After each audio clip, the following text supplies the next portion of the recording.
dara gënul metti ay nit def la lu ñu la def ba pare taxaw di la offensé ak di la saaga gis ngeen ko tey Abdou Salam Sall moom moo lekkoon suñu kéwél yi moo noosee suñu kéwél yi dibi ko lekk ko ba suur di secretu toje fi suñuy milliards moo taxaw tey di parloter di n'importe quoi lan la mën a neexee ci xol ngay xool kii di wax ak yow nii moo rey say xale kii di wax ak yow nii 45 milliards armement yooyu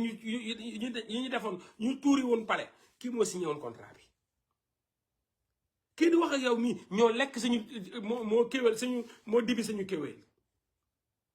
kii di wax ak yow nii moo bokk na ci ñu bradé suufu Sénégal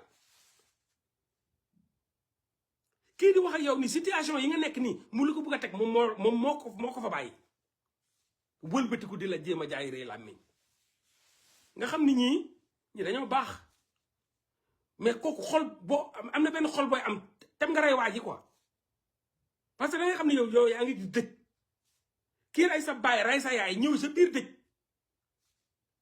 naan la xaw ma na ngeen di xoolee ba mu dee yéen a xam mooy di nangam di la sa te pourtant moom moo fekk sa baay taxaw mu jàmmate ko ba mu sedd fekk sa yaay taxaw mu rendi ko taal kër ga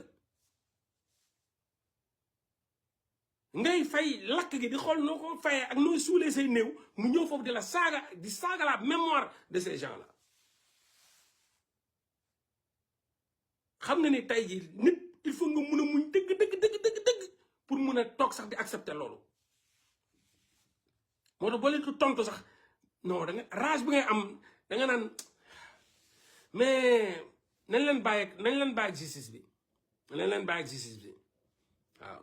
munuñu fayantu munuñu ko bu ñu fayantoo rek ñu ne gars yi dañ fayantu nañ leen bàyyi ak justice bi yàlla dina àtte waaw justice dina am incha allah dinañ leen bàyyi ak justice bi rek